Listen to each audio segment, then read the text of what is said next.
आपण पाहत आहात सत्याची बाजू मांडणारं हक्काचं न्यूज चॅनल M24 तास।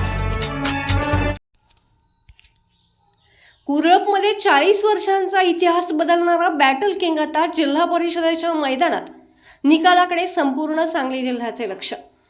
राजकीय वारसा नाही तरीही केवळ लोकसंग्रह आणि सेवा या जोरावर राजकारणाची दिशा कशी बदलता येते याचे जिवंत उदाहरण म्हणजे पैलवान अशोक पाटील तात्या।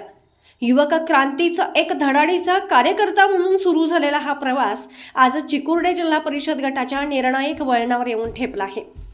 सोमवारी दिनांक 9 ला होणारा निकाल हा केवळ एका उमेदवाराचा नसून त्याने केलेल्या माणुसकीच्या राजकारणाची पावती असणार आहे। कोरोनाच्या त्या भयावह काळात जेव्हा जग थांबले होते तेव्हा अशोक पाटील सामान्य जनतेसाठी रस्त्यावर होते। कुरळपसह परिसरातील गावागावात त्यांनी दिलेली मदत, गोरगरिबांच्या चुली पेटवण्यासाठी केलेले प्रयत्न आणि गरजूंच्या आरोग्यासाठी रात्रंदिवस केलेली धावपळ यामुळेच त्यांना कुरळपचा मसीहा ही पदवी जनतेने बहाल केली। याच सेवेची शिदोरी घेऊन तात्या आज मतदारांच्या दारात उभे आहेत।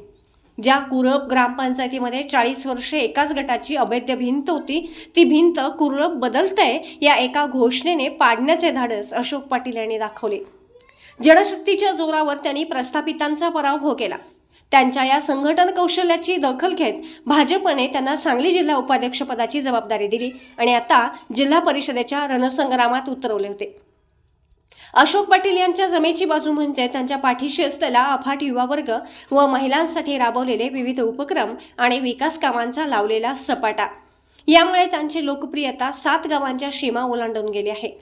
गेल्या 5-6 वर्षात तात्यांनी अनेकांचे अश्रू पुसले, अनेकांना संकटातून बाहेर काढले। आता तीच जनता या मदतीची परतफेड मतपेटीतून करणार का?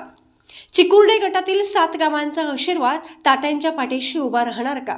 कोणताही राजकीय वारसा नसताना केवळ जनसेवेच्या बळावर जिल्हा परिषदेत तात्यांची जादू चालणार का याचा फैसला सोमवारी दिनांक 9 ला होईल। पण एक मात्र निश्चित, अशोक पाटील यांनी आपल्या कार्याने या निवडणुकीला सामान्यांची लढाई बनवली आहे। यामुळे ज्याप्रमाणे कुरळप ग्रामपंचायतीत इतिहास घडला तोच इतिहास चिकुर्डे जिल्हा परिषद गटात पुन्हा लिहिला जाईल का? विना राजकीय वारसा असणाऱ्या एका लोकनेत्याची जादू चालणार का याचे उत्तर सोमवारी मिळणाऱ्या निकालातून स्पष्ट होईल।